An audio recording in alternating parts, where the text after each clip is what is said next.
ख्वाजा अजमेरी की दरगाह कह रहे नहीं है।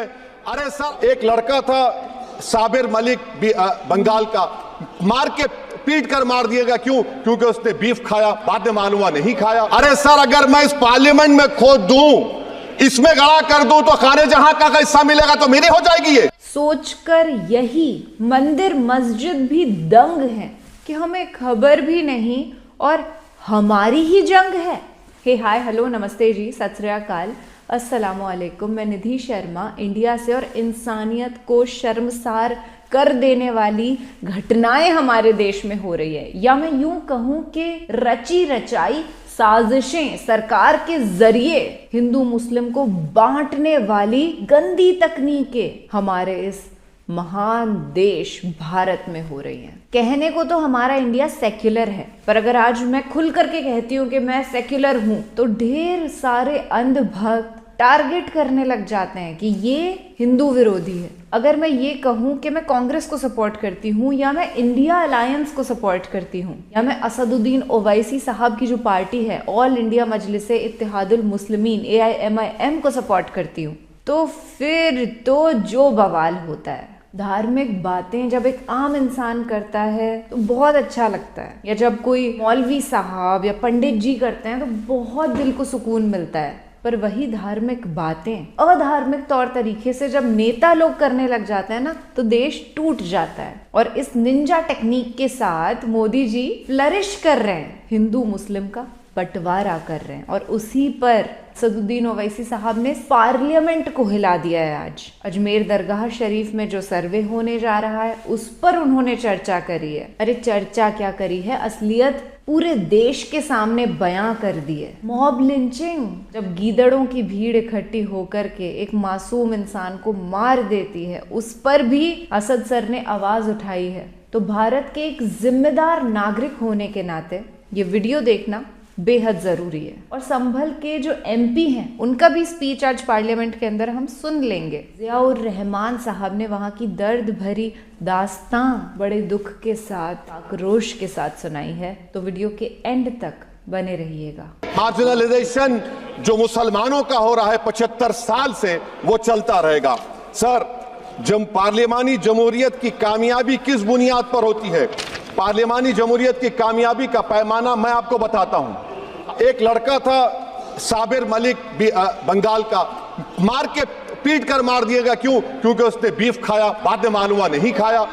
जुनैद और नसीर को गाटमीका के थे, उनको जिंदा जला दिया गया। सर, फिर प्रोपगेट, आप ये आर्टिकल 25 का 3rd सेक्शन प्रोपगेट, आज आप देख रहे हैं कि मुझसे पूछा जा रहा है कि 500 साल पहले तुम्हारी मस्जिद थी नहीं थी। ख्वाजा अजमेरी की दरगाह कह रहे नहीं है। अरे सर, अगर मैं इस पार्लियामेंट में खोद दूं, इसमें गड़ा कर दूं, तो खाने जहां का हिस्सा मिलेगा तो मेरी हो जाएगी। ये आप बताइए। अब आप देखिए ये प्रोपेगेट क्या हो रहा है। अच्छा, जो तब्दीली मजहब का कानून, तब्दीली मजहब, मैं तब्दील मजहब नहीं कर सकता, सरकार से पूछना पड़ेगा मुझे अपना मजहब बदलने के लिए।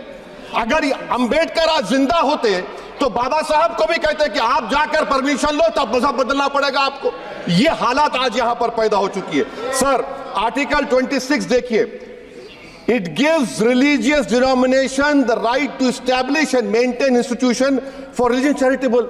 वजीर आजम कहते हैं कि वक्फ का ताल्लुक संविधान से नहीं है। अरे कौन पढ़ा रहा है वजीर आजम को? आर्टिकल 26 पढ़ा लीजिए। आर्टिकल 26 की बात कही गई। मकसद क्या है कि वक्फ की जायदादों को अक्सरियती तबके के लिए छीन कर दे दिया जाए। आप अपनी ताकत की बुनियाद पर छीनना चाह रहे हैं। सर, दफा 29 पे आ जाइए, आर्टिकल 29।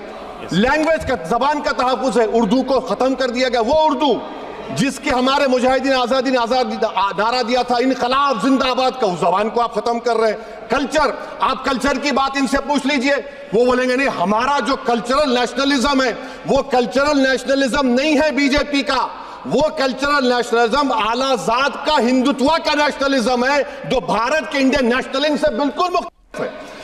सर, अब आप आ जाइए। सर, आर्टिकल 30 पे आ जाइए। सर, आर्टिकल 30 पे आ जाइए। सर, आर्टिकल 30 में माइनॉरिटीज को राइट दिया गया। This house has passed a law in 1981 to give AMU. This government went to the Supreme Court went to the Supreme Court and said, no, we'll oppose minority status. This House voice was suppressed in the Supreme Court, sir.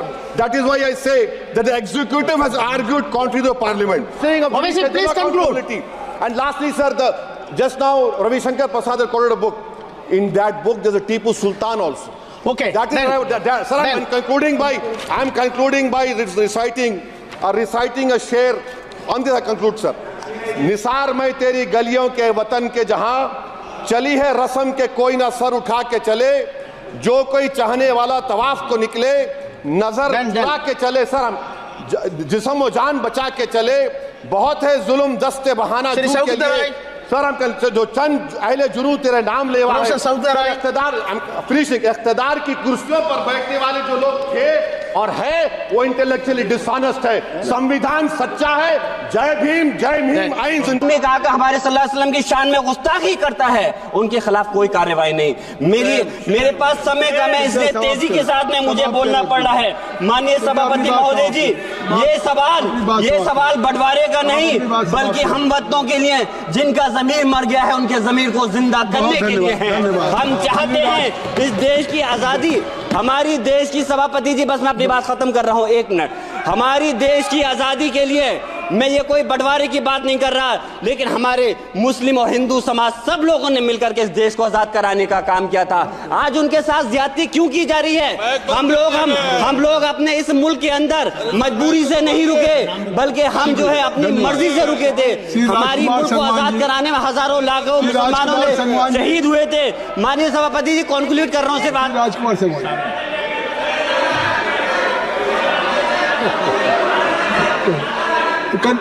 आप conclude करें ना, आप conclude कर लें।